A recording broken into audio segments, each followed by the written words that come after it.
Hello everybody, this is Jacob from Wager Me This, and this is going to be episode 3 of, short bankroll, $25 table stuff. Again, I don't suggest doing this. I suggest avoiding these situations with a small bankroll on an expensive table. But if you're just in the situation where you have to, these are some things you could do. The first two videos I showed one kind of hybrid video, one light side video, and this is going to be a video that everyone can do this. A lot of people don't, but it's just we're just going to lay bets. We're just going to lay numbers, and guys, this is going to work most of the time because essentially you're playing the 7 every time, right? You're playing the 7 on every roll.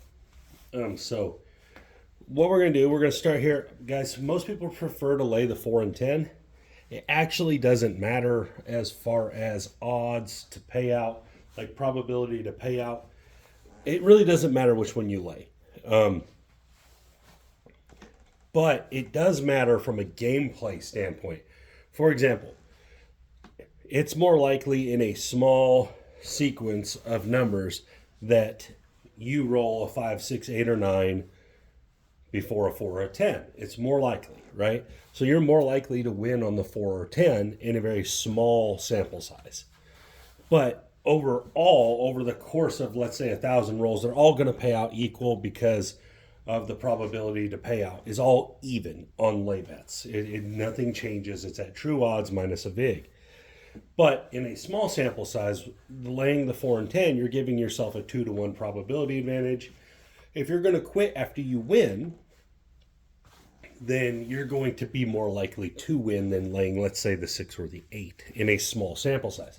So there is some advantages to laying the 4 and 10 in small sample size. So we have a small bankroll. So let's see what happens here, right? We're going to start by laying the 4, and you have $300, right? So you have to lay to win 20 most places. You have to lay to win 20 the huge majority of places. All right, so you're going to have to lay 40, all right, which isn't a big deal. We're going to lay 40 on the 4. All right. Not a huge deal. If we win, we'll lay 60 and so on and so forth, or 50. And we're going to progress it as we win. All right. Obviously, we want to rack some profit. Guys, the VIG is the VIG. I'm not too worried about it, but I have to get the white chips out to pay it. So we'll go all the way through the whole course of action. Some people make you pay the VIG up front, some in the back. It just depends. We're going to do it afterward. All right, here we go. We're working all the time on these lay bets. You don't got to tell them that. They're going to work them all the time anyway. There's a 5, 3, 8. All right. So again, we're just playing the 4 versus the 7, or the 7 versus the 4, however you want to look at it. There's a 4, 2, 6, and all we're doing is trying to roll a 7 before a 4. And there's a 5. You're a 2-to-1 favorite to have a 7 roll before a 4, and that didn't work there. Deuce, deuce. All right, so that's the advantage of not paying the VIG up front. If it loses, you don't lose any money. All right, go right back. 40 on the lay.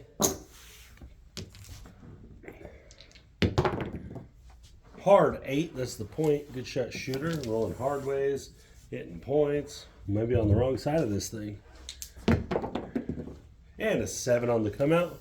Still the shooter, but that's going to pay us. We're going to win 20.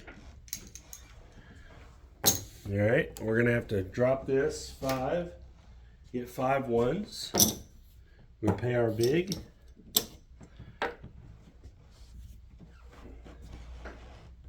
All right, now we're going to move up to 50 on the lay. Now you can move your lay around if you want. That's all up to you. All right, now we're at 50. And a 6 is the new point. And again, this is going to be a very simple way to play, but if you have a small bankroll, you should be able to do this a long time unless you get really, really unlucky. 6, deuce, 8. I mean, you'd have to get super unlucky to just wipe your bankroll out on this. And there's a 7. Good shot shooter. It was about 8-9 shots. Did pretty well. He's going to win a quarter on our lay bet. We're going to owe $1 in big. All right, so we're going to add $10 more here. Take it to 60. And you could obviously move it to the 10. Let's move it over to the 10 just for fun. You could put it on any of the other numbers as well. 60 on the lay right there. All right, coming out. Let's get some new dice, new shooter. All right, here we go. Again, we're just playing for the 7. Progressing the bet a little bit. And there's an 8. New point is 8.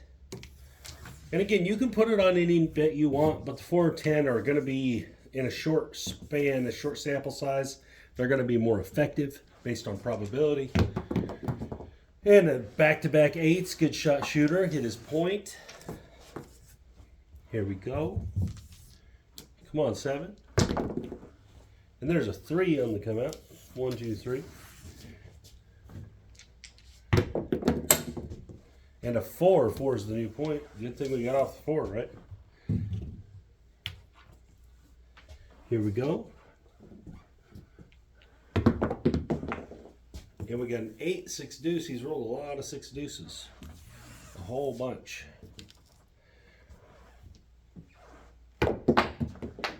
And a 5, 3, 2, 5.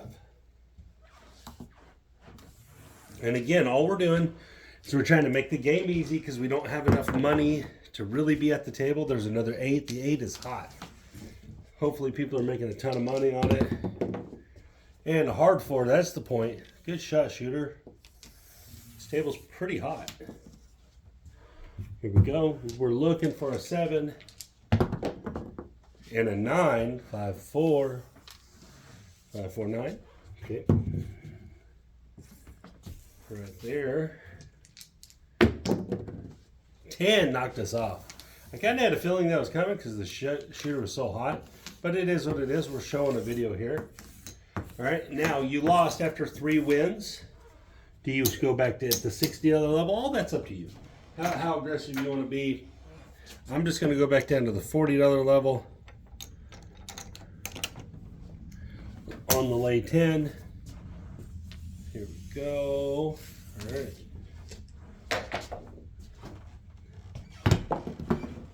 Nine. Point made, shooter. Good shot, man. This is the time we need to be on the light side version, right? 8. 5, 3. But again, we're just showing what some options to use when you have a small bankroll on an expensive table. Back. Oh, knocked us off on the 10. Smackola.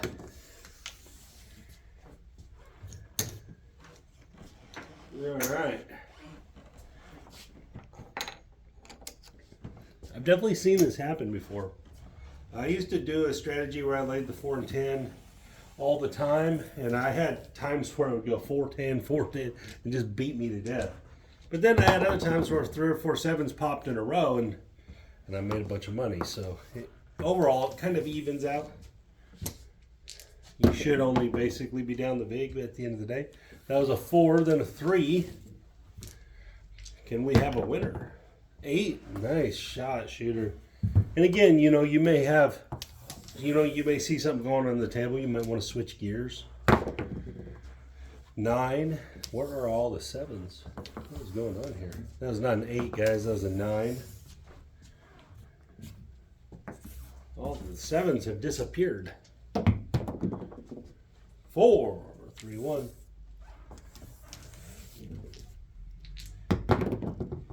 6. 4 deuce. 8. 5, 3. Very, very good shot here. 9. That's the point. Wow. Killing it. Killing it. 8. New point. 6 deuce. Very interesting run of dice here. 9. Okay. 5, 4. Hard 4. Wow, craziness. 8. Point made. Shooter's on fire. Get on the light side. Now what we're doing, we're going to be hard-headed. And get knocked off again on the hard 10. Ouch. Very good shot here, guys. It's not always going to go like this. Obviously, you've been at tables that definitely don't do this. But I'm just kind of curious to see how far it goes. So we're going to keep beating our head against the wall here because you never know. Usually after runs like this, it goes the other way. I think that 10 was supposed to be the new point, I believe. I believe so. There's a 9. 7, finally, okay. What a shot. We're going to drop $1. We're going to get $20 back. Yay! After getting beat up for 200. All right, let's bring it back and go up to 50. We're going to stay on the 10 just because we've got smacked on it so much. Hopefully variance spins around and gives us a good run. All right, here we go, coming out. See what happens here. Do we get a good run or not? Oh, come here. Again, this could flip around with, if 3 7s roll in a row, you know, things changed around. So 7. Okay, so it's going to win a quarter. And we're going to drop $1.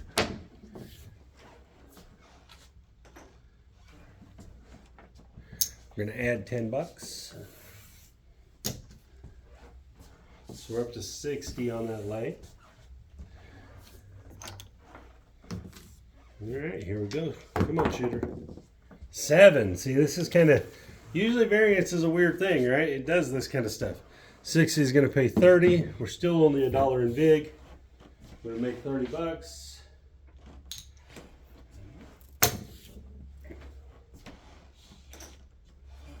Let's take it on up to 80. Rack $10. All right, can we get one more 7 in a row? 6, hard way. All right, new point. 6. 9, 6, 3. Hard 8. Square pair. 9, 6 trade. 6, 3, 9.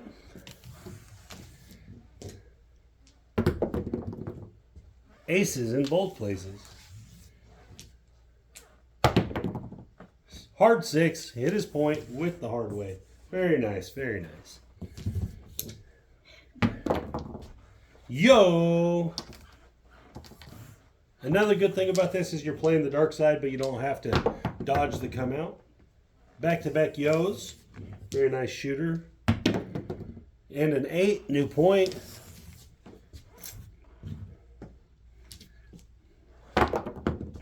9, 5, 4. 4, 3, 1. 3, 1, 4. 7, 7 out. All right, so 80 is going to win 40. All right, we're going to have to drop 2 vig. So I'm going to drop this $5 chip here, get 3 change. Get our payment.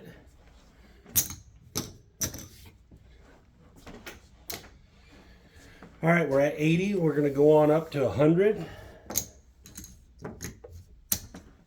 on the lay 10. Pick up our change. All right, here we go. Coming out. New shooter. Can we get some 7s? Send a couple 7s in a row, right?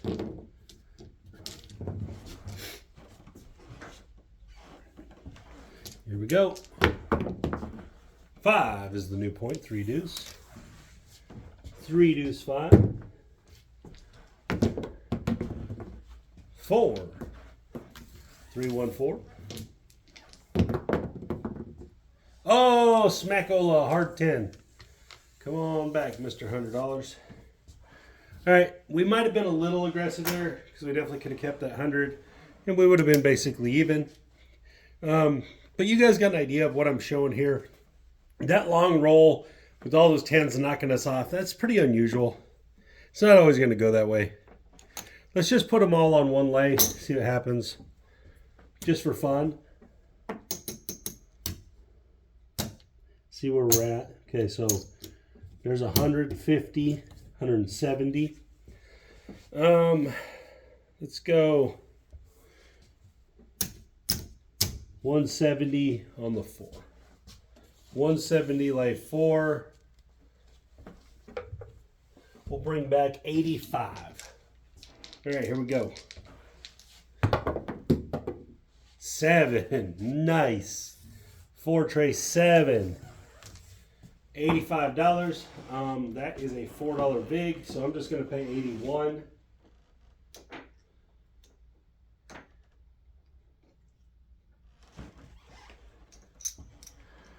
$81. And you obviously could take shots like this if you felt it. I was mostly doing it for video's sake. See where we ended up. 150. 200. So we're at 254. Not bad. Not good. 150, 200, 250. Let's go 250 lay 10. 250 lay 10. Brings back 125. Let's see if we can get it. Just because I'm kind of having fun with this. Puck's off. New dice-olas.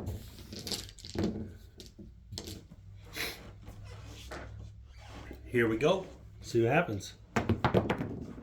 Oh, smack. Hard 10, smack. Bye-bye. Oh, loser. But anyways, you guys got an idea. You know, they don't always work every time, obviously. If you run into a bunch of bad spots like that, a bunch of runs of 10s, 4s, obviously you can lay any number. It's roughly going to be the same. But this is an idea. You could lay at a very small amount, and you're going to make some money. You're going to lose some money. But you're going to be able to stay at the table, and you're probably going to be able to find a spot where you could leave profitable, for sure. Most days, obviously today didn't work out, but most days you probably will find a spot where you can leave up. You're only playing with 300, so if you left up 30, that's 10%. So if you think about it in those terms, in a percentage based, you're probably going to have those opportunities to leave as profit. So again, some of this is based on how you like to play, but you shouldn't play short stacked. You just shouldn't, guys. It makes it so difficult to manufacture wins at the craps table when you don't have the right bankroll supporting your strategy, because you're going to have bad variance in every strategy. All right, every strategy has a spot where the rolls go wrong and you lose. Every strategy's that way. All right, there's no strategy that's perfect. So again, the bankroll covers that, right? So I say this kind of thing all the time. I say, you know, strategy is what you use to make money, and bankroll is what you use to cover your strategy or to cover the losses, right? So you use your bankroll as the buffer for your strategy. Strategy is what's there to gain you profit, right? The bankroll is what's there to keep you alive while you try to make your strategy work. And doing these things, you have to have this concept. Whatever you're doing, you have to have thought process that goes into it. You have to have an idea of what you're going to do when situations happen. And having a bankroll suitable to your strategy helps with those thought processes.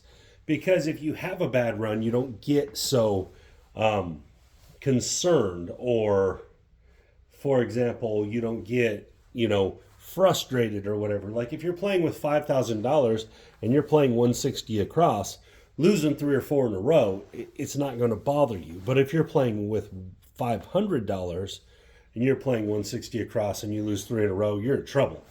And so every strategy has a certain bankroll that's necessary for its overall success from a consistency standpoint. And that's the big thing with gambling is most gamblers are not consistent. Most gamblers have big days and then a bunch of bad days, and then one big day and then a bunch of bad days. And that's how most gamblers play. The good gamblers are consistent. They're consistent. They keep to their profit goals. They stay disciplined. Those are what most gamblers do, right? What the good gamblers do. What the most gamblers do, though, is they just try to go for it every time. And they do have those great days, but most days end up as losers. I'm more interested in being consistent. I'd rather make $25 every session than to make $10,000 one session but lose $1,000 for 30 sessions. And that's kind of how a lot of craps players do. They really do. They're very inconsistent for the most part. But if you can teach yourself to be consistent, to be disciplined, and to understand that it takes a certain amount of money to play this game correctly, to play this game effectively, once you understand that, it makes it a lot easier. And once you get the discipline to stick to profit goals, you'll be profitable more often because you'll realize, oh, hey, I made my goal. I need to quit. Boom, go spend that money. Do something with that money. I talk about that in other videos, doing something with your profit, making it tangible, making it real. If you just keep it in profit and you keep putting it on the table, eventually you're going to have the bad day where it goes away. And then it never mattered. But if you turn it into whatever you do with it, then it's tangible, then it was real, then it actually was profit. But anyways, guys, thank you for your time. Thank you for watching me. I appreciate everything you do for my channel, for my sports betting service. Guys, again, if you're interested in sports betting, go to wagermethis.com. It's $25 a month, but you get a lot of info. Basically, all year long. I don't skip any part of the year now. I do. There's some sport that I'm doing as far as handicapping and betting on every time in the year at this point. But my expertise is in probably football and college basketball, with the other sports kind of coming up behind them. But anyways, check me out. Discord server you get access to is fantastic. You obviously get access to contests where I give away cool stuff. But anyways, just check it out. It's $25. That's one bet at these tables, right, that we're talking about. One single bet. Check me out for a month. If you don't like it, hey, do whatever. We go bash me, whatever. But I think you'll like it. And if you're not interested in sports betting, check it out, man. If you're a craps player, sports betting should be right up your alley because it kind of works the same way. There's vig in sports betting. You're looking for odds. You're looking for favorites. Same thing with craps. But anyways, guys, thank you for your time. You have a great day.